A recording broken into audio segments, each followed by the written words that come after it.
Republicans and Democrats both love America, but we need to have leadership in Washington that will actually bring people together and get the job done, and could not care less if it's a Republican or a Democrat. I've done it before. I'll do it again.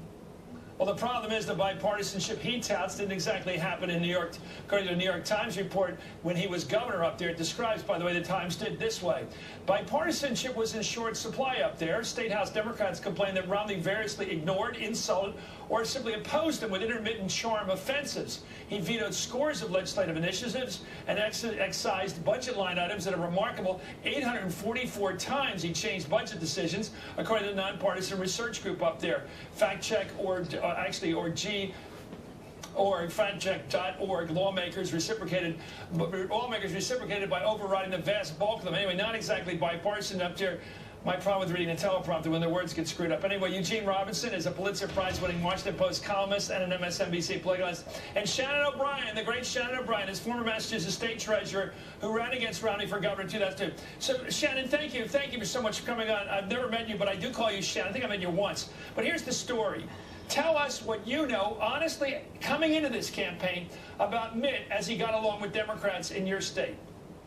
He really didn't get along with Democrats in the state, and he certainly wasn't bipartisan.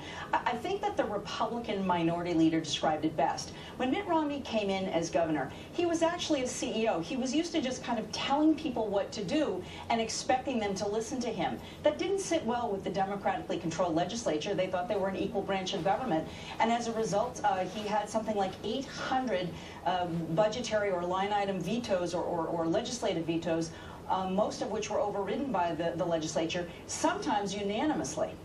Well, what about this elevator of his? I think it's a great metaphor for what you've been telling me.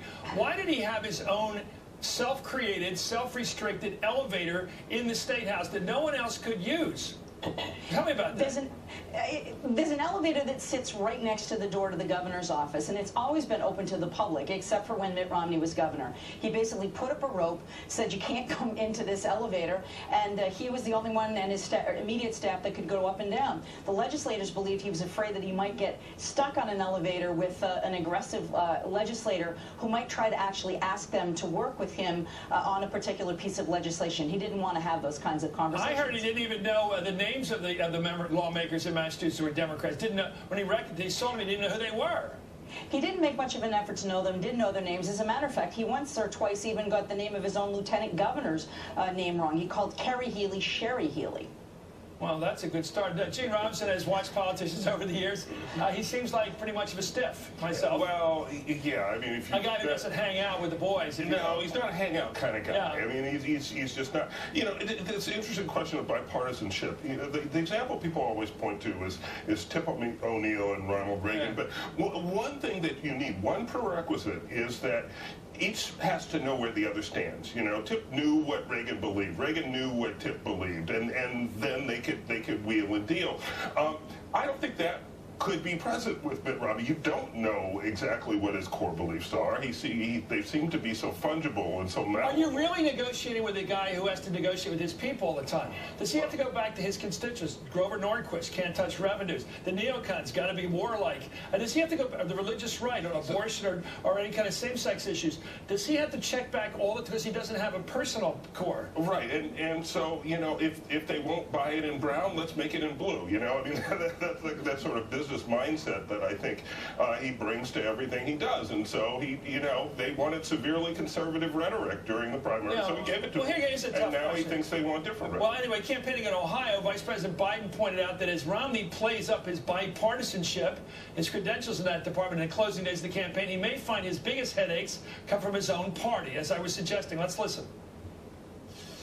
Ask them a question, a rhetorical question.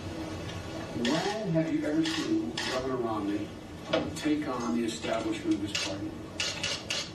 What do you think the prospects are that Governor Romney would attempt to do any of the things he now says he supports?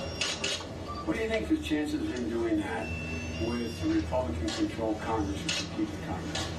What do you think the chances are he's going to tell the Tea Party guys, you know, you're doing wrong? That's basically what he's saying now. Well, Grover Norquist, who I just mentioned, is the no tax guy, made clear that the right wing of the party expects to call the shots. This is brazen, but let's listen to what was said, and Romney never opposed what he heard here. Focus on electing the most conservative Republican who can win in each House seat, and the most conservative Republican who can win in each Senate seat, and then pick a Republican with enough working digits to handle a pen to become President of the United States. Now, he's backing Romney. Romney signed the pledge for this guy. Doesn't he ever call him out and say, you just made a fool out of me? You said I'm just going to be a robot. No. He never complained. He hasn't complained because he about wanted that, but Norquist to believe he was going to be the guy with the pen. Exactly, and so you guys just pass it and I'll sign it. Now, would there come a point when Mitt Romney would actually challenge the right wing, the far right wing of the party? Like that? There has not been a moment like that, not even remotely in this campaign. If you can remember one, Shannon, let's be open-minded here. Could it be that Mitt Romney has become a real conservative? I mean, all these months now of trying to go to the right on every... By the way, he went to the right on immigration, on taxes, on every issue, I think, even the hawkish issues. It seems like he decided to go in this campaign and never be out-hawked again or out-righted again. Is he that guy he painted himself as being this last year or so? Chris, it's a question that just can't be answered. The fact is, this guy has no core. This guy will say whatever he needs to say to meet whatever is the popular position at the time. Would you go, I would say that to his face. You got no core, buddy. Never mind what I would say to his face. The fact is, 32 points. Mitt Romney right now, according to a Suffolk University poll, is losing the state where he made lots of promises, but governed in a very erratic fashion. He didn't keep his promises to the people of Massachusetts. The people of Massachusetts, at this point in time, it looks like he is losing by 32 points to Barack Obama. That is incredible. This is a guy who ran, who made promises, and did not keep promises in office. So, you know, I can't answer that question. And I think that the people of Massachusetts can answer the question. This is a guy who has no core, that they won't support for president, and they wish they probably had their vote back for governor, and perhaps, too. I don't know. A real deal maker, which is Scott Brown, is close in the race to Elizabeth Warren. They think he is a deal maker. That's the difference. By the way, they do know the difference even on the center right. Anyway, thank you, Gene Robinson. Thank you, Shannon O'Brien.